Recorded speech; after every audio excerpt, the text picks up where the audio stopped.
sa pagpapahayag. Ang ating pag-aaral ngayon, pinamagatan natin, Unto Jesusness. Paano ba magiging katulad talaga ni Jesus? Salamat, Panginoon, dahil kami binibigyan niyo ng pagkakataong laging manumbalik sa inyo. Linisin niyo po kami at patawarin sa aming mga kasalanan at gawin niyo kaming karapat-dapat na tumanggap na inyong pagpapala, pagtutuwid na inyong pagpapaliwanag. At nawa sa bawat salita na lumalabas sa iyong bibig, Panginoon, yumaman na aming puso, lumawak ang aming isip, at magbunga ito ng kabutihan sa aming buhay. So, Father, we ask you to be our speaker. Lead us unto greater knowledge of you, and more than that, lead us unto Jesusness, that we may become more and more like your Son, Jesus. Father, we thank you, asking you to protect us from lies and falsehood, deception, and all works of evil men and evil spirits. We hide in the shadow of your love, asking you, let your light shine upon us. Heal us, empower us, liberate us with your truth. In the name of Jesus, your Son, we pray. The Jesusness is the whole issue of what Christianity should be all about. Now, let's take a look at the Jesus person or personality. Kailangan maunawa natin yung personalidad ng Panginoon para lalo nating malaman kung paano magiging katulad niya. John 1:14, the Word became flesh and made His dwelling among us. We have seen His glory, the glory of the one and only who came from the Father, full of grace and truth. Of course, this refers to the Lord Jesus. Na ang Panginoon ay nabubuhay na, meron na siyang buong kakanyahan bago siya nagsakatawang tao. Siya ay kasama ng Diyos, siya ay Diyos, at siya ay buong-buong Diyos. At ang Diyos na ito, at ang mahalaga, yung konsepto, yung ideya ng pagiging Jesus, yung ideya ni Jesus, naging laman, buto, dugo. Kasama, kasalamuha, kaisa ng tao. At atin daw nakita ang kanyang kaluwalhatian na siya lamang at wala nang iba pa. Nagmula sa Ama at puspos ng kabutihan at katotohanan. Colossians 2:9, for in Christ all the fullness of the deity lives in bodily form. So ang kabuuan ng Diyos, kung magiging isang katawan, yun ang naging Jesus. Buong-buong Diyos, nagsakatawang tao. Isang napakalaking hiwaga na yung napakalaking konsepto ng Diyos, pagka-Diyos ay maging isang tao tulad ni Jesus. At sabi ng Colossians 1:15, He is the image of the invisible God. Ang Diyos ay di nakikita, pero pag nakita mo si Jesus, ay nakita mo na rin ang Diyos. Hindi nadirinig ng mga karaniwang tenga, pero narinig mo ang kanyang tinig, ang kanyang turo, narinig mo na rin ng Diyos. Hindi mo nakakausap at nakakapanayam ang Diyos, subalit pag nakausap at nakapanayam mo si Jesus, ngayon sa pamamagitan ng kanyang turo na iniwan sa Biblia, ay nakapanayam at nakasama mo na rin ng Diyos. Jesus is God in the flesh. Jesus is the ultimate model and authority for all spirituality and even all practicality. Walang iba, one and only, according to the Bible, siya lang ang perfect, siya lang ang dapat tularan, siya lang ang kaisa-isang salamin at kakasalaminan ng Diyos.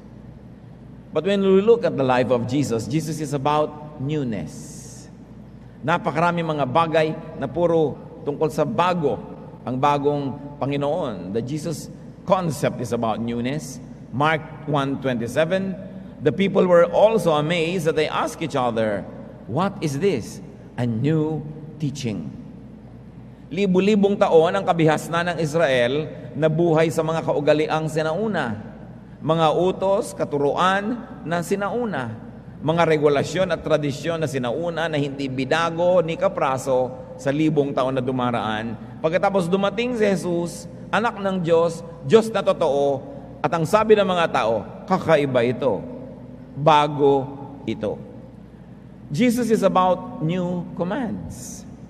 Napakaraming utos sa kilala ang Israel, pero ang sabi ng Panginoon sa John 13:34, a new command I give you, love one another. Bakit yun bago? Hindi naman bago yung pag-ibig, pero nalimutan na ng Israel ang pag-ibig sa isa't isa. Ang natandaan na lang nila, ang naipamuhay nila, mga commands na puro parusa, puro galit, puro kahigpitan, puro paghuhusga sa kapwa. Kaya naging napakalupit nila sa isa't isa. Kaliit-liit ang mga kasalanan, stone to death. Kaliit-liit ang mga kasalanan, treat him as an unbeliever. Itapon, kalimutan. Kaya nung ang Panginoon ay pumunta sa lupa, parang bumalik ang Diyos sa lupa. Ang Diyos na itinaboy ng kasalanan ng tao, na naging malayo sa buhay ng mga tao, para mo na rin ibinalik. At anong ibinalik ng Panginoon? Yung good truth, the old-fashioned truth about love. Because Israel has become so religious to the point that it has become so unloving. At yan, makikita nyo katotohanan. Marami mga relihiyosong tao hindi mapagmahal.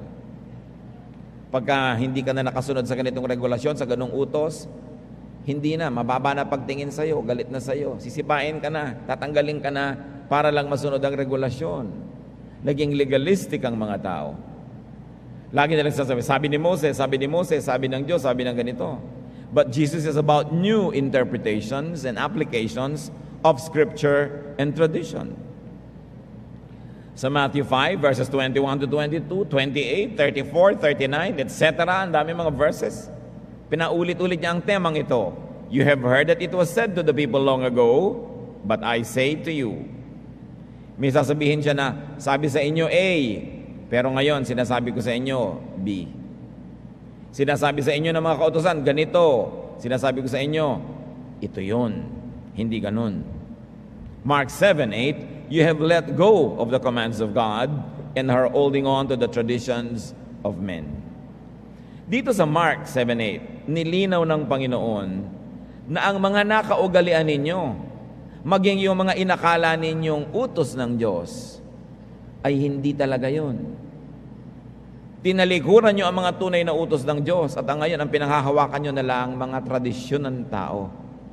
Tradisyon na sa katagal-tagalan, naging banal na yung tradisyon sa tingin ng mga tao. Akala nila yun na ang kagustuhan ng Diyos. Kaya si Jesus ay pinatay ng mga religious leaders at ipinapatay siya sapagkat naliligalig ang kanilang mga tradisyon. Nakasanayan na nilang ituro ito at ituro yun, tapos sasabihin ni Jesus, hindi ganyan yan, iba ang basa ninyo eh.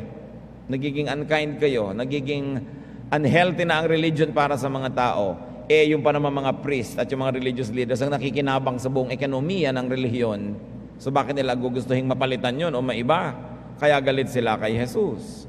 Sino ang natutuwa kay Jesus? Yung mga karaniwang tao na ipinwera ng mga religious leaders, hinusgahan, kinawawa, inapi-api, yun ang natutuwa kay Jesus. Pero ang nagagalit were the religious leaders who would be displaced because the Lord was renewing His call to love. So Jesus presents traditional religiosity, reading and interpretation and application of Scripture as opposed to God's commands. Yung sabi niyang, you have let go of the commands of God and are holding on to the traditions of men, pinaghiwalay niya. Ito ang tunay na kalooban ng Diyos, ito lang ang inyong mga kaugalian. Marami sa inyo nagtatago sa likod ng Diyos. Conservative kayo, ginagawa niyo ang Diyos na conservative. Magagalitin kayo, ginagawa niyo ang Diyos na magagalitin para ma-justify ninyo ang mga pinagagagawa ninyo. How did Jesus react to, interpret, and apply old, harsh religious teachings and traditions? Kung ang tinuturo ni Jesus ay love at naninibago ang mga tao sa love, ibig sabihin, nasanay na sila sa hatred or nasanay na sila sa unlove or unloving ways. Ano ang background ng mga Israelites sa ito nung ang Panginoon ay isinilang sa mundo? Ito ang kanilang mga kaugalian. Leviticus 20:10, if a man commits adultery with another man's wife, both the adulterer and the adulteress must be put to death. Yan ang kaugalian, yan ang utos. At sinasabi nila, yan ang kalooban ng Diyos. But take a look at the Jesus way. Alam natin na may babaeng nahuli sa akto ng pangangalo niya at kinaladkad nila sa mga lansangan at halos ibato nila yung babae sa paanan ni Jesus. At sinasabi po ng kautusan ni Moses, batuhin hanggang mamatay ang ganitong uri ng mga babae. Nalimutan na nilang isama yung lalaki, pero yung Leviticus 20:10, pati lalaki kasama. You see, iniba na nila yung kaugalian kasi yung mga lalaki ang boss ng society eh. Tinanggal nila yung lalaki. Babae na lang ngayon. Sabi niya, anong sasabihin mo ngayon? Sabi ng kautusan, dapat batuhin ito. Hindi sumagot ang Panginoon. Nagsulat siya sa lupa. At pagkatapos, yung mga tao naman, sinabihan niya, kung sino sa inyong walang kasalanan, siya nang maunang bumato.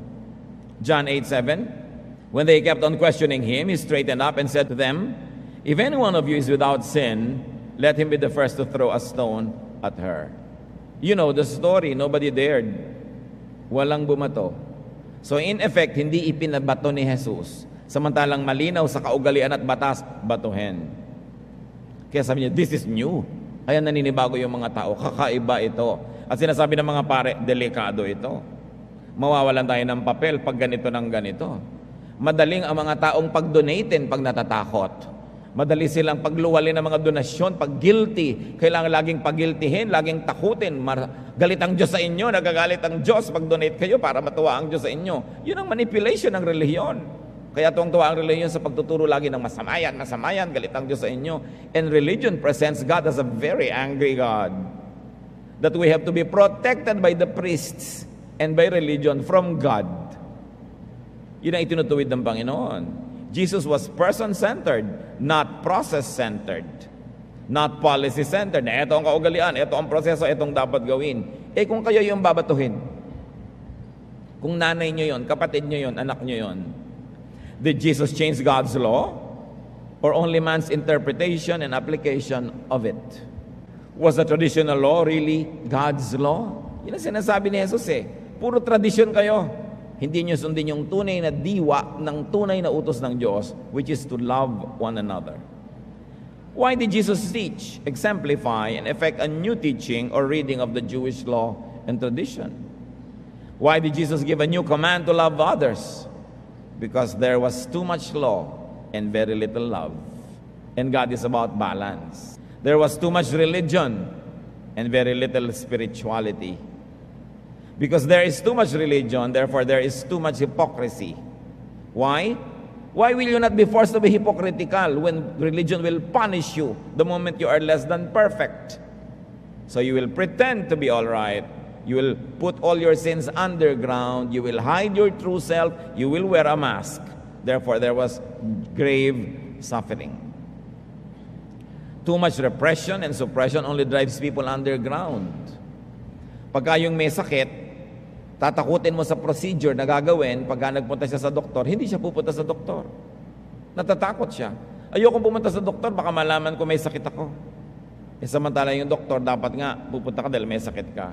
But the procedure can scare you. And so the Lord says, come, let us love one another.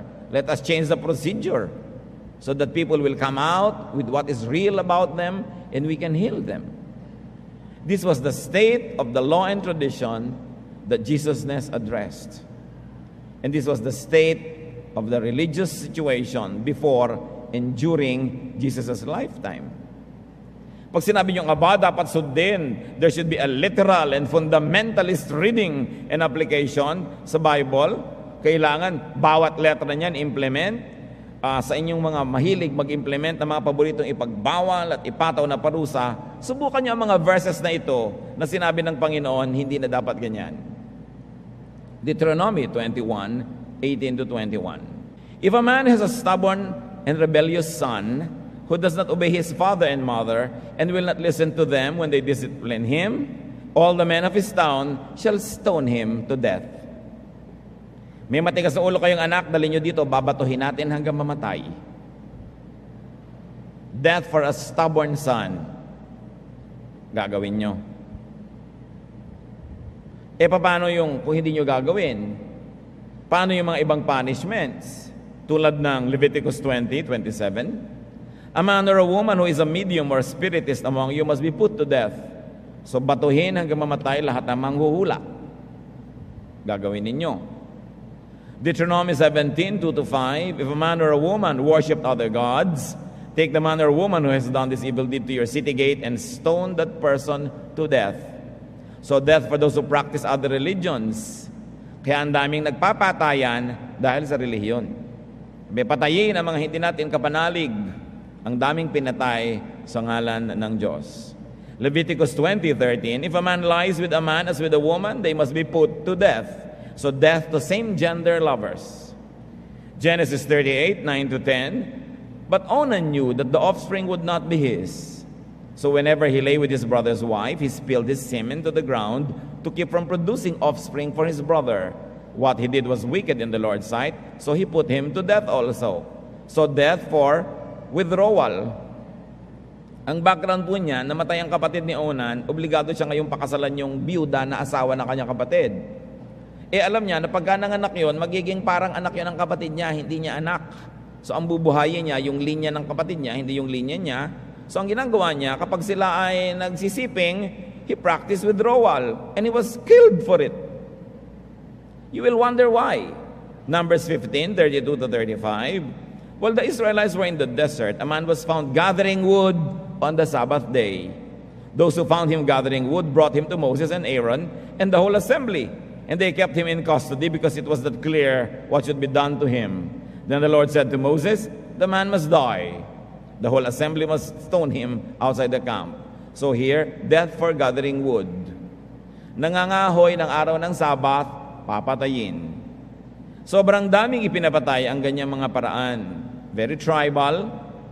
Modern society will call it very harsh, but that kind of discipline was culturally common in primitive history.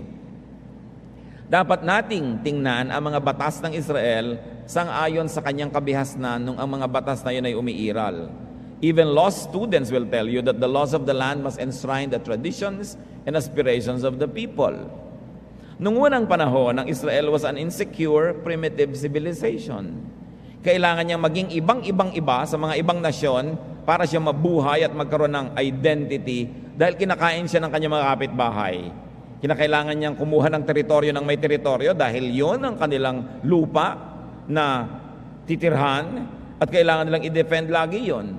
So, all the Israelite men had to be circumcised.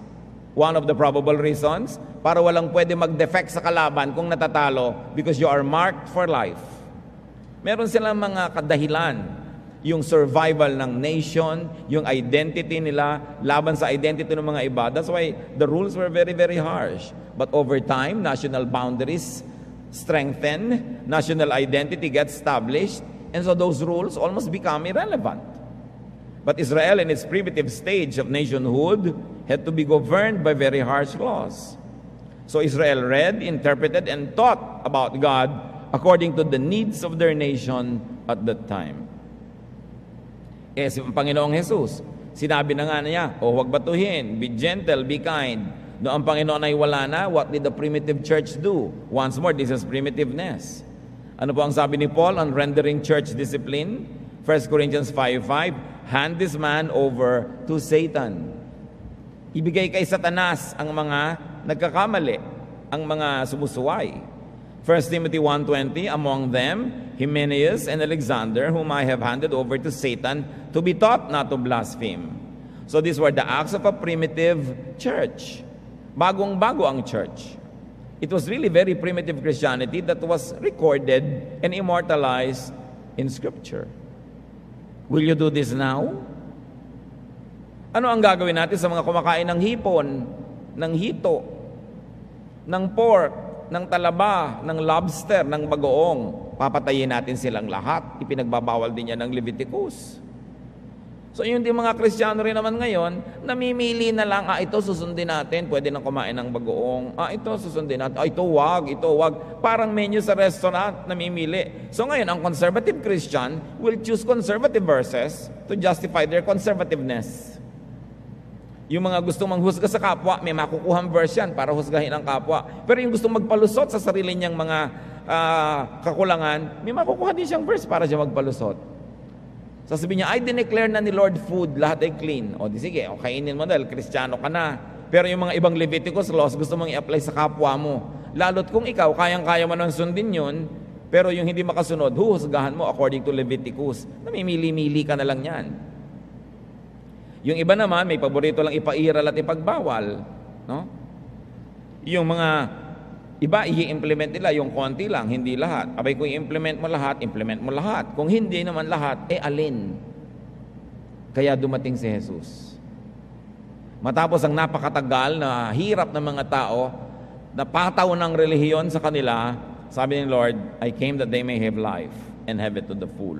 Have it abundantly. Nais niyang ituwid ang mga sobrang kahigpitan ng tradisyon na hindi na bagay sa isang bansang hindi primitive, hindi fighting for its survival, at lampas na sa kanyang mga, kumbaga, adolescent years as a nation. To universally apply the childlike and childish values of religion in its primitive and formative stage could be calamitous. Kaya ang daming religious wars, kaya ang daming horrific violence and cruelty to fellow men, especially committed by the religious. Kasi sabi ng Diyos, patayin kita. Sabi ni Moses, papatayin ka namin. Sabi ni Paul, itiwalag ka, tanggalin ka. Bakit hindi natin itanong, ano ang sabi ni Jesus? Hindi ba't sabi na nga, siya ang kabuuan ng Diyos, siya ang Diyos na nagsakatawang tao, ang lahat ng ideya ng mga katuruan at katauhan ng Diyos ay nasa sa Kanya. So siya ang dapat tingnan, siya ang dapat sundin sa dinami-rami ng mga tinig na pwedeng piliin at pagpilian. Si Paul, napakarami niya ring kahigpitan, napakarami niya ring itinuro, nakasulat sa Biblia, pero nung siya'y matanda na, sabi niya sa 1 Corinthians 13:11, when I was a child, I talked like a child, I thought like a child, I reasoned like a child. When I became a man, I put childish ways behind me. So Paul could be talking about his spiritual childishness and his spiritual manhood or maturity. Of course, nagmamature. Ang Panginoon nga, He grew in wisdom and stature in favor with God and men. Nag-grow. Ang lahat ay nag-grow. Kaya tayo man, ng mga bagong Christian, meron tayong mga kilos at katuruan na iba na nung nag-grow ka na. Kasi nagmamature ka. But to be forever trapped in your childlike spirituality would be a calamity. Hindi lang nga binanggit ni Paul kung ano yung mga, sabi niyang mga gawa ko yun nung bata pa ako sa pananalig. Pero ngayong hindi na ako bata at nag-mature na ako, yan na yung mga isinantabi ko na. Alin kaya doon, hindi niya inisa-isa sa atin, kaya kailangan tayo mag-isip. Kaya hindi ko masabing sinabi ni Paul, sinabi nito, sinabi ni ganon, itatali mo ang sarili mo, ang kapwa mo sa pagsunod. Kung yung pala yung tinutukoy ni Paul na, kasi bata pa ako nun sa faith Pero ngayon, isang tabi ko na yan, nag-mature na tayong lahat.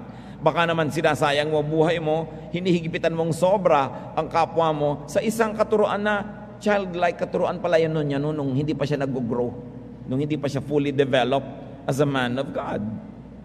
Ganon din siyempre kay Peter, kay James, kay John. Ganon din yung mga kagawain ng mga prophets ng unang panahon. May mga prophets na sobrang higpit, may mga prophet na hubiga lang sa isang tabi niya ng pagkatagal-tagal na hindi gumagalaw. May mga ginagawa silang kakaiba, pero hindi ibig sabihin na for all time, for all men, for all places, dapat ganun din. Pinoproseso mo.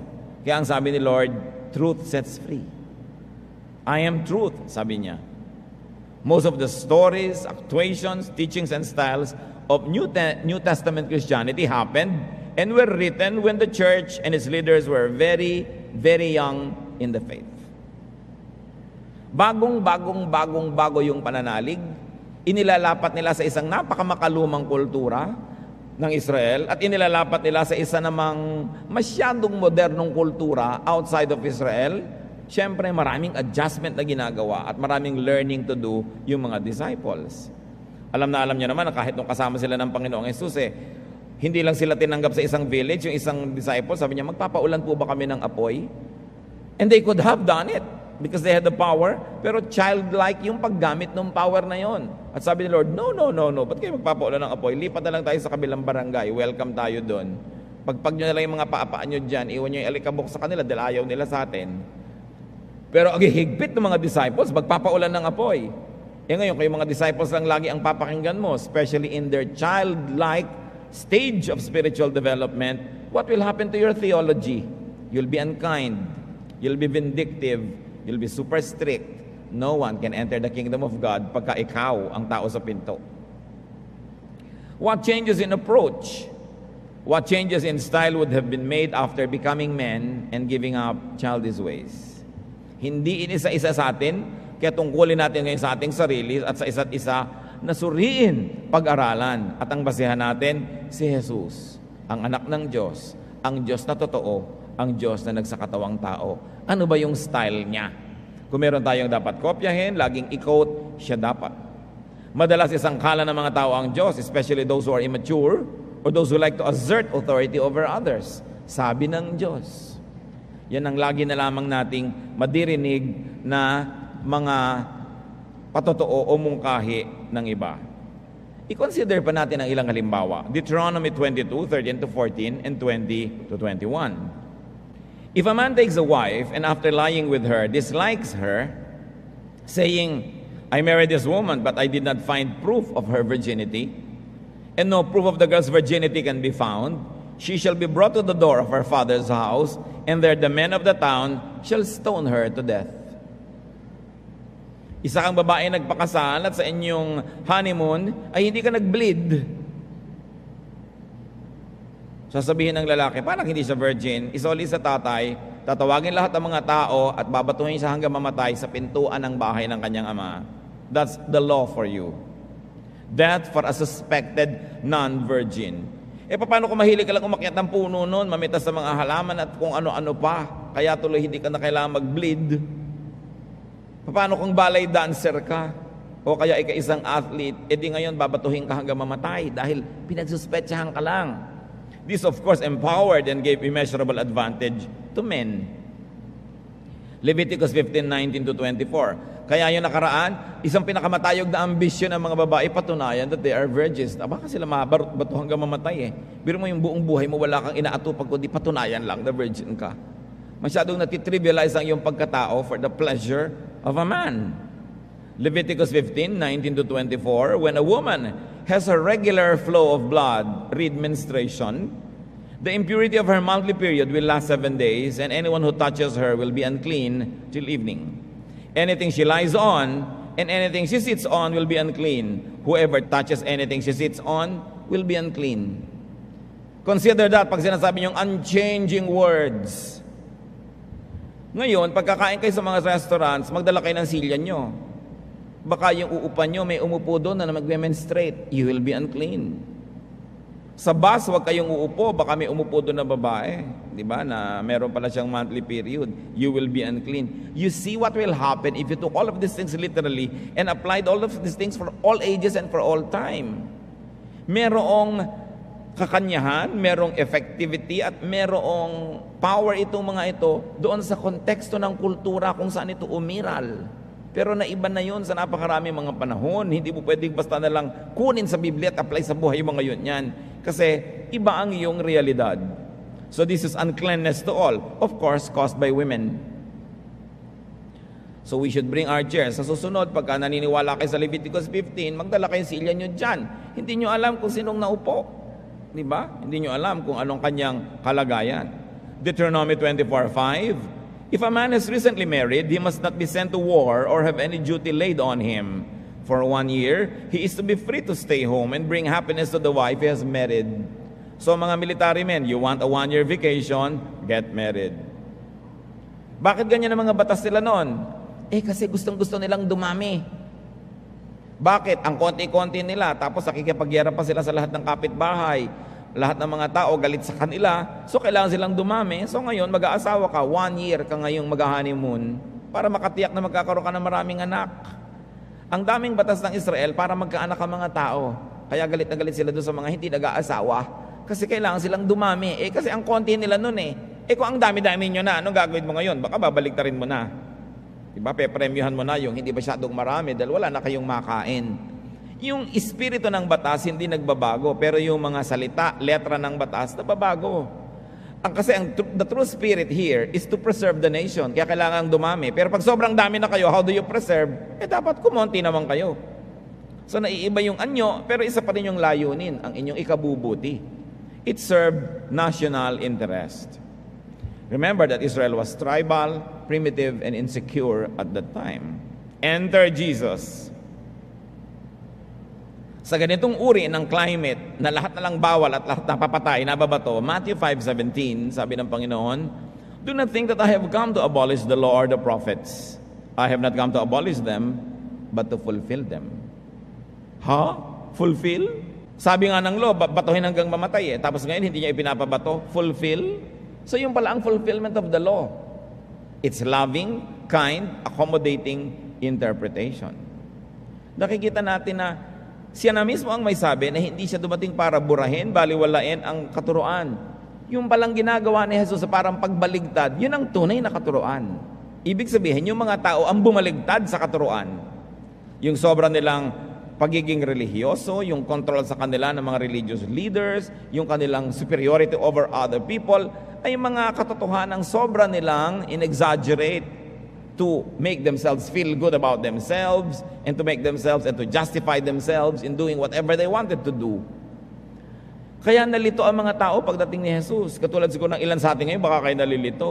Mabuting nalilito, tapos nag-iisip para dumating ka sa a higher level of conclusion kasi wala ka ng kalituhan at tuwang-tuwa ka na at kontento na sa alam mong baka mali pala.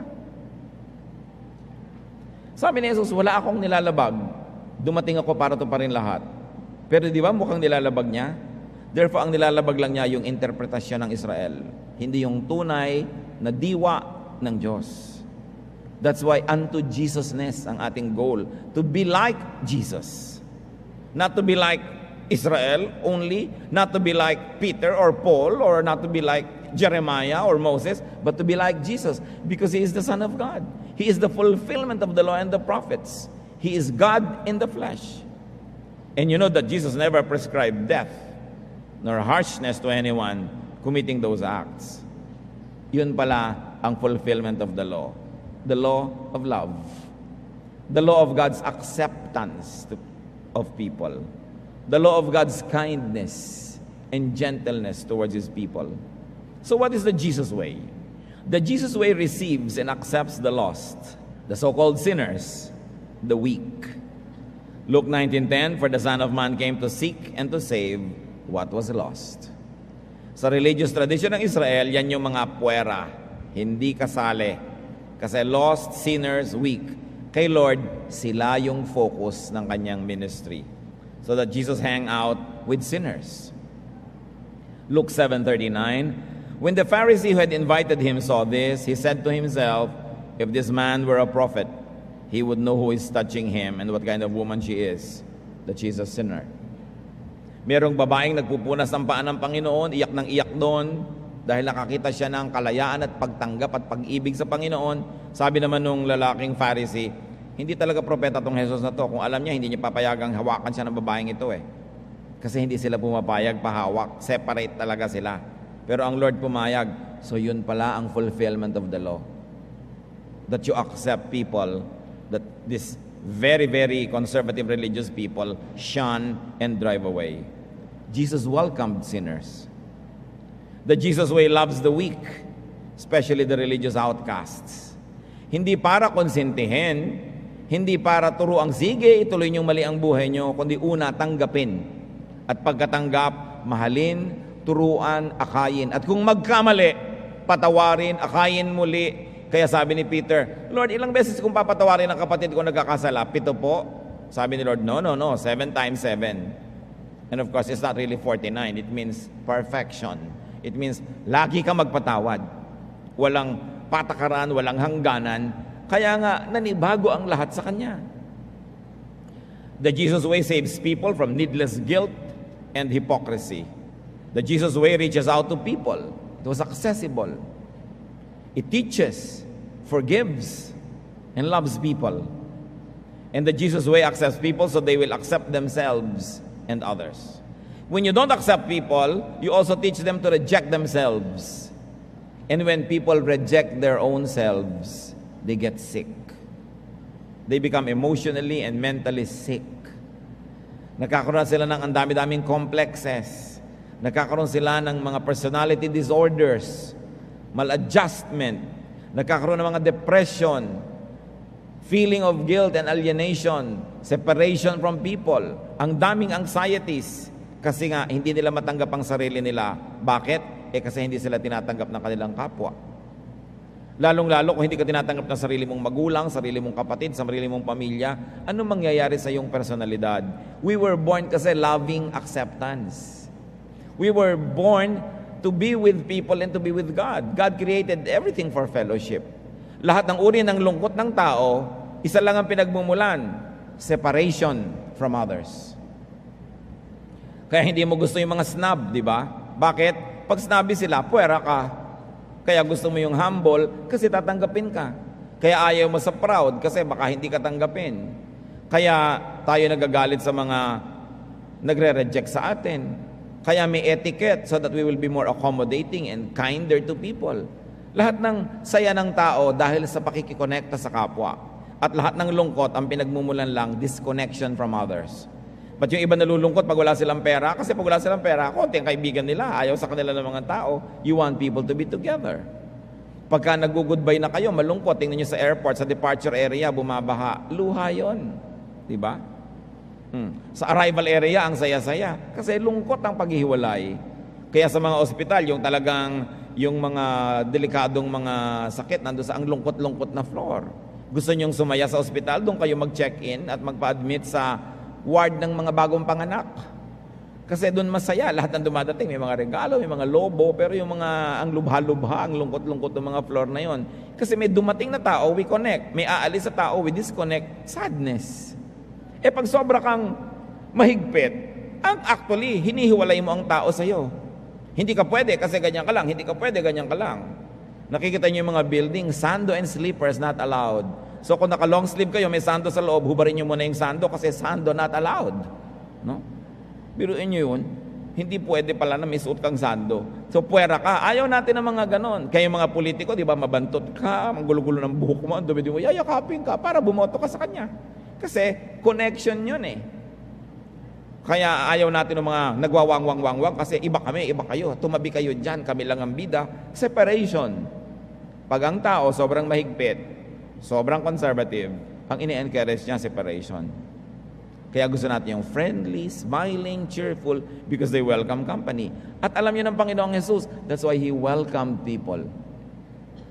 You know what is the best gift that you can give to anybody? The best, really. Acceptance. Yung tinanggap nyo na hindi niya talagang kayang ispellin yung word na no. Talagang hindi niya ma-spell o tatanggapin mo, it's a great gift. Better than a Rolex watch. Yung ang tao talaga, hindi niya katalinuhan yung ganong area, pero tinatanggap niyo siya, hindi niya siya pinipilit maging matalino sa area na yun, ganon siya eh. Tatanggapin niyo yung anak niyo dahil ganito, dahil ganon, yung best gift sa lahat. Kasi we want to be accepted because we like to connect. The moment you are rejected, you are never connected. That's why Jesus accepts. And most religions reject. Tayo lang, puwera sila. Separatist tayo. Hiwalay. Yang paghihiwalay, hindi yan masaya kahit nga sa mag-asawa. Diba? Kung minsan nagsasaya-sayahan ka na lang para libangin ang sarili mo, pero may lungkot ka rin. Kasi ang paghihiwalay ay hindi masaya. We were created to be one with God and with one another. So the kindness of Jesus affirms people's value as God's special creation.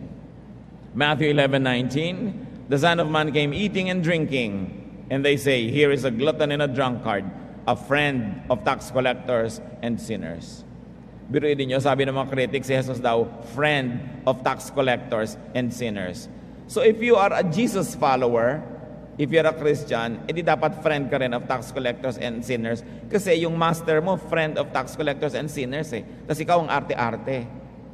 Ano ka doon? Pharisee. Ang amo mo, ang idol mo, yung mga Pharisee. Separate. Judge. Jesus was friendly to the so-called sinners. Jesus is a friend of sinners, of outsiders, of religious outcasts. Kung meron tayo, sasabihin nyo, ako sinner, ako outsider, ako religious outcast, ako kulang, ako masama, ako may imperfection. Si Jesus friend mo. Hindi kanya kukonsintihin na lagi maging ganyan na lang. But He starts your friendship with acceptance. And then the Lord says, come on, let's work together so you can be more and more like me. When you fall, I'll forgive. I'll be there for you. Unconditional love. Kaya sabi ng mga tao, what is this? This is so new. Sanay tayo na pagka hindi nasunod ang batas, binabato. Sanay tayo na pag nagkulang, ipupwera. This is so new. Kaya sabi ng mga priest, let's kill him. Threat yan sa atin. But Jesus is the fulfillment of the law and the prophets. Mga kapatid, kung kayo may mga religious convictions, do not break relations with family or friends because of a verse. Hindi yan ang itinuro ni Lord, but to connect with people. Kung minsan humihiwalay tayo sa kapwa, sa mga mahal natin sa buhay because of religious interpretation. Dati, matali kayong magkaibigan nung pareho pa kayong hindi nagba-Bible study. Nung nag-Bible study na kayo, magkaiba kayo nasa lihang sekta, ngayon magkalaban na kayo. Malamig sa isa't isa. Yan ba ang kagustuhan ng Diyos? Pero yan ang kagustuhan ng religious leader. Siyempre yung religious leader, gusto niya galit ka sa kapwa, doon sa iba, para nandun ka lang lagi sa kanyang paanan at wala ka ng ibang kaibigan, doon ka na lang. Pinakikitid niya, pinalilit ang mundo para ka masolo. At siyempre, ang iyong mga donasyon para masolo. Kaya galit na galit si Lord doon sa sobrang religiosity.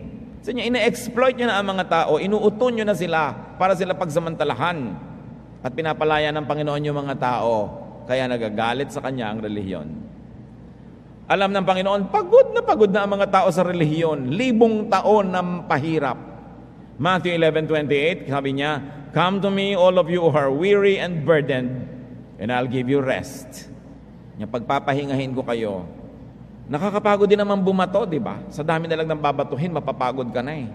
Kung ikaw pa yung binato. Sabi niya, halik kayo, pagpapahingahin ko kayo. Nakakapagod na ang mga ginagawa niyo sa buhay. Hindi yan ikinatutuwa ng Diyos sa langit. Ginagamit ng mga religious leaders sa mga relihiyon para pag-away-awayan ng mga tao, ang mga sekta, para gumawa sila ng mga kingdoms na pang kanila lamang. If you are really building up the kingdom of God, it is no walls, no divisions, because God is God of all. And God accepts all, and God is loving. John 14:6, Jesus answered, "I am the way and the truth and the life. No one comes to the Father except through me." Read it this way, brothers and sisters, although there are many ways that it can be read. Gusto nyo ng rest? Gusto nyo ng kapahingahan? Sa Jesus way nyo lang matatagpuan yan. Wala nang iba. It is only through me. Because I am the way, the truth, and the life. No one will experience the true love of God the Father in heaven except through my way. That is the Jesus way. And the Jesus way gives rest to people who are weary of religious burdens. Ang context ng rest niya, hindi rest from cooking, ha? Hindi rest from exercise or rest from jogging. Rest from religious burdens. Awang-awa ang Panginoon sa hirap na tinatawa ng mga tao dahil sa kanilang pagsisikap na makapasa sa napakataas na standard ng relihiyon. Kung minsan, nalulungkot ako pag nakakita ko ng mga born-again Christians, halos pagtawanan yung mga nagpapasa ng krus dyan at nagpapahampas-hampas sa sarili pag Holy Week. Nakita nyo na, mali sila. Dapat habag ang maranasan mo dahil eto na naman yung tao, nagpasa na nga si Jesus ng krus, nagpapasan pa siya. Pero hindi naman siya mamamatay doon sa krus. Ipakuban, 3 minutes lang, babawiin din naman. So kawawa naman, ba't niya kailangan gawin yun? Sabi nga ni Lord, ako na nga yung pinako papapelin mo pa yung papel ko. Hindi mo naman kayang talagang papelin yan dahil kung mamatay ka man, kayang bang mabuhay after 3 days? Hindi rin, so wag na lang. Rest. Tanggapin mo na lang aking forgiveness. Ba't ka naglalakad ng paluhod para gasgasin ang mga tuhod mo? Bakit ka kailangan humampas sa iyong sarili? Bakit kailangan mo manatak at mahirapan ang sarili mong hirap na hirap ka na, masunod mo lang yung panata mo because you made a vow. Parang yan yung lalaki sa Old Testament na nangako na kung sinong sasalubong sa kanya pag uwi niya, papatayin niya at i-offer sa Diyos. Daughter yung sumalubong. So yun ako, I cannot change my word to God. Sabi ko ng God, ikaw lang naman may sabi niya. Sinabi ko bang gusto ko yung pangako mo? Ba't mo pinapahirapan ng sarili mo? So the Lord's way is for people to be free. So I have come that they may have rest, that they may have life. So the Jesus way gives rest. No one finds rest. No one finds ginhawa except through the Jesus way. Kaya kung minsan, pag may kasama kang born-again Christian, mapapagod ka talagang kasama to. Lagi na lang may moralization, lagi na lang may judgment ang ginagawa, lagi na lang may pintas, nakakapagod. Pag nakakapagod ang isang taong kasama, hindi Jesus way yon. Because the Jesus way gives rest. No? Hindi, huwag nating isama si Killjoy yan. Huwag natin siyang isama, kaya maranasan mo, "Hay, salamat Lord, ako po ay na-persecute because of you." Hindi because of Jesus yon, because of you. Kaya ka pinapersecute. Kasi ang nagpe-persecute kay Jesus yung religious system, hindi yung mga tao. Pag yung mga tao ang nagpe-persecute sa'yo, ibig sabihin, may way ka na hindi style ni Jesus. May way ka na nakakainis. May way ka na nakakasakal, nakakapagpahirap, kaya tuloy ayaw sa'yo ng tao. Matthew 11:29-30, sabi ng Panginoon, "Take my yoke upon you and learn from me." Where will you learn from? From Jesus. Learn from me. For I am gentle and humble in heart, and you will find rest for your souls. For my yoke is easy, and my burden is light. Sabi niya, alam niyo, masarap akong kapartner, magaan lang. Alam niyo yung yoke, yung inilalagay sa batok ng mga hayop para talian at hilahin niya yung kung ano man yung hihilahin niya, araro o kaya cart or whatever. Sa Israel, double yoke yun kasi dalawang hayop yung magkatuwang sa ginagawa nila. At yun yung sinasabi ni Lord na yoke. Ito yung yoke, nakalagay ako sa isa, ikaw doon sa kabila, tayo yung magka-partner. Sabi niya, my yoke is easy, my burden is light. What will you find? Rest for your souls. Mapapahinga ka kasi masarap akong kasama, madali, easy and light. Pag hindi na ganon, hindi na Jesus style yon. Yung sobrang legalista, parang pulis, binabantayan ka bawat kilos, inaabangan naman yung bawat pagkakamali at uhusgahan ka agad. It's not the style of Jesus. The Jesus style makes the religious and spiritual yoke light and easy. Jesus reinterpreted, reapplied, and renews religious teaching to be user and people-friendly, to be kind and gentle. Para bang church light. Gusto nyo ba ng church light? Yan ang church ni Lord. Magaan dapat. Hindi konsentidor, ha? Hindi anything goes. No. You have high moral standards at goals. But they are goals. They are not requirement every day for you to breathe. They are goals. You strive hard. You work towards it. Pero kung wala ka pa dun ngayon, you are still loved. You are still accepted. And we're all working to get there. It is a destination. It need not be the characteristic trait of every step of the journey. Kaya nga sinabi ng Panginoon, magkakamali kayo. So pag nagkamali kayo, confess your sins to one another and to God, and you will be forgiven. The Jesus way makes the unchanging spirit of God's teachings relevant to the times. Hindi ka naman pwedeng mabuhay ngayon sa pamamaraan na itinuro ng mga ninuno 500 years ago. May mga realidad na nagbabago. Nagbabago ang iyong paraan ng paggawa doon dahil naiiba ang mga nasa iyong kapaligiran. Yung mga sobrang absolute, yung mga sobrang unchanging and unbending, yan ang talagang mahirap kasama. When facing two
seemingly opposing teachings, take the kinder version.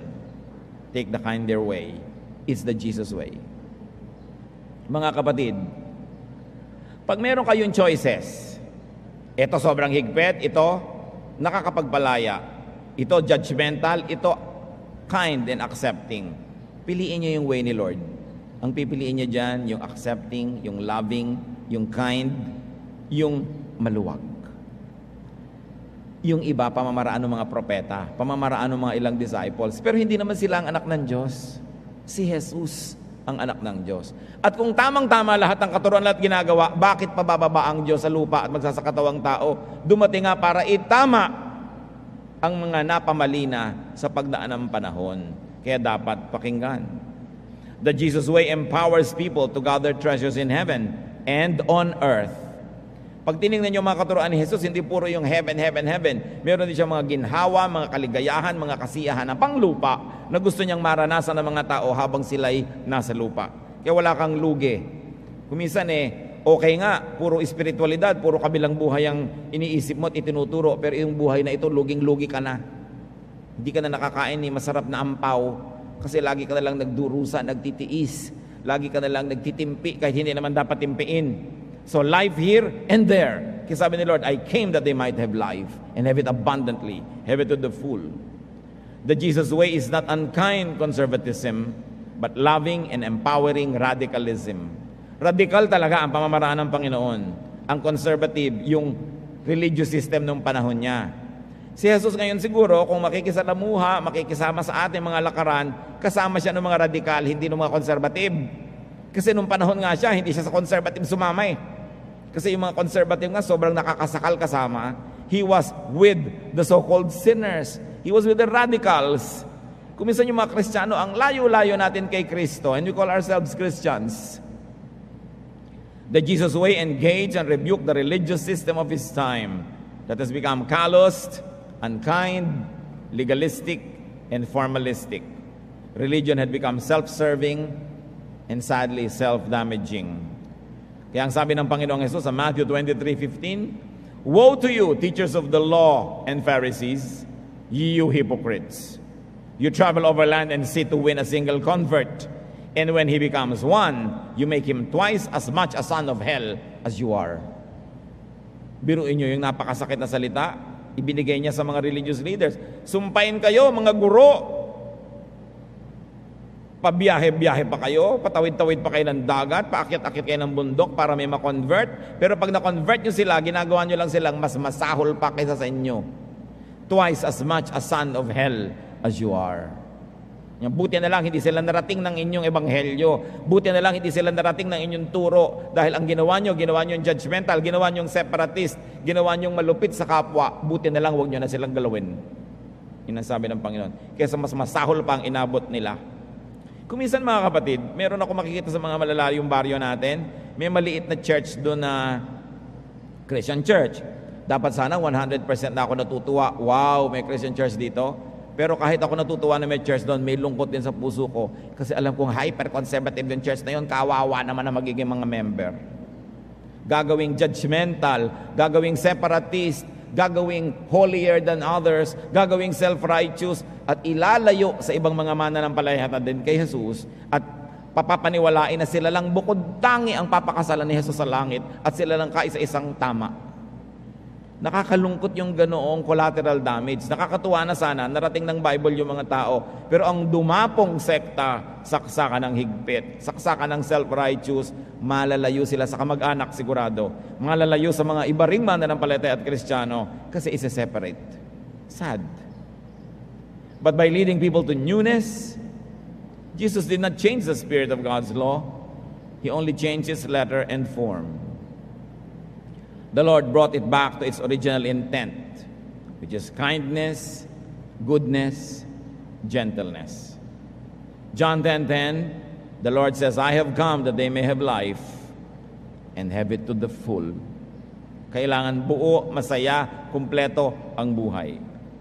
The Jesus way gives life, full life. And Jesus dramatized and symbolized and exemplified his commitment to newness by living in a very new and sometimes unusual way. all for the sake of the people and their comfort and their liberation. Pinalaya ni Jesus ang mga tao, hindi lang kay Satanas. Ang totoo, pinalaya niya ang mga tao mula sa ultra-conservative, judgmental, and self-righteous religion. Yun ang tunay na kalayaan.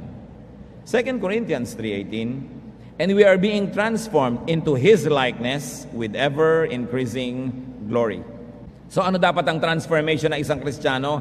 Into the likeness of Jesus, unto Jesusness. Kaya dapat kilalanin natin si Jesus. Alamin natin ang kanyang mga pamamaraan, patakaran, style, so we can grow unto Jesusness. But how to change from a degree of spirituality to a higher one? Sabi sa Romans 12:2, do not conform any longer to the pattern of this world, but be transformed by the renewing of your mind. Then you will be able to test and approve what God's will is, His good, pleasing, and perfect will. And the good, pleasing, and perfect will of God the Father in heaven is what Jesus expressed on earth. Love, acceptance, guidance, healing, fellowship. Let me be emphatic. Hindi yung para pabayaan ka lang na ganyan ka, pero tatanggapin kang ganyan para masimulan ang paggagamot, ang pagtutulungan, ang pagmamahalan. And along the way, when you fall short, God's grace is enough to pick you up, see you through, hold you by the hand, and walk again. Napaka-importante na nandun tayo sa Jesus style, sa Jesusness. We must continue to renew our knowledge, our interpretation, and application of such knowledge of Scripture and God. Renew to be more and more like Jesus. So the great challenge of Jesus-based Christianity is to read, interpret, and apply Scripture as Jesus did. Paano niya binasa, paano niya ininterpret, paano niya itinuro ang Scripture. It's the Jesus way that Christians must emulate, must copy, and must glorify. And that is to be kind, gentle, loving, and empowering. The Bible is so rich, so all-encompassing, so wide, so deep. The Bible contains the perceptions, teachings, and life lessons of so many people. The Bible essays all shapes and colors of people's encounters with God and thoughts about God. That if you like to kill, you will find a verse that will justify your killing. But if you like to give life, you will find more verses that will teach you to give life. If you like to be strict, you will find verses that will justify your strictness. But if you like to be less strict and to be more accommodating, you will find Jesus as your partner. If you like to be quiet, if you like to be loud, you can find verses as your reference. If you like to be baptized by immersion or pouring or sprinkling, you will have your verse. They are all there. If you like to stone a sinner to death, you can have the law. But if you like to forgive and accept sinners and lead them unto restoration, you have Jesus. Andyan lahat yan. Hindi natin dapat isangkalan ng Diyos. May mga taong strict lang kasi strict talaga sila. May mga tao na conservative kasi conservative sila. Hindi dahil conservative ang Diyos at magtatago sila sa likod ng Diyos. Jesus and the Jesus way is the fulfillment and perfection of the law. And you know what that is? Loving, kind, gentle. John 14:12, Jesus says, he who has faith in me will do what I have been doing. He will do even greater things than this because I am going to the Father. So if you have faith in Jesus, you will grow unto Jesusness and you will have the Jesus style. John 6:68, Simon Peter answered him, Lord, to whom shall we go? You have the words of eternal life. We believe and know that you are the Holy One of God. So kanino ka pa? Kanino ka pa susunod? Sabi ni Pedro, wala na pong iba. Alam namin kayo ang sugo ng Diyos. Wala nang iba pa kaming gustong sundin, kundi kayo. Jesus came to bring people back to God. And also, Jesus came to bring religion back to God. Kasi sometimes misguided religion can be your expressway to hell. Grow unto Jesusness. Think like, move like, love like Jesus does. And you can never go wrong. And when you have to choose, brothers and sisters, choose to be like Jesus, not like the Pharisees. Not like some prophet or teacher or apostle or leader. Be like Jesus. Because Jesus is the Son of God. Jesus is the Savior, the Lord, the fulfillment of all the law and the prophets. Ama namin, salamat sapagkat kami maaaring mag-isip-isip. Maaari naming suriin, pati ang mga personal naming mga kaugalian, mga kostumbre, mga nakasanayan. Maaari naming dalhin sa paanan ng iyong anak na si Jesus ang aming mga concept, ang aming mga inaakala tungkol sa spirituality. At sa paanan ni Jesus, sa liwanag ng kanyang pag-ibig, maaari naming maintindihan kung saan kami dapat lumagar at tumayo. Ituro mo sa amin, Ama, bilang mga Kristiyano, kung paano magiging kamukha ni Kristo sa pag-iisip, sa pakikisalamuha, sa pakikitungo sa kapwa, sa inyo at sa aming sarili. Patatawarin niyo po kami kung kami may mga pagiging Pharisee, kung kami mga modern day Pharisees, kung kami ultra-conservative to the point that we choke other people. Teach us, Lord, unbending in our spirituality, unbending in our quest for purity and spiritual wholeness, but yet unbending also in our love, in our accommodation,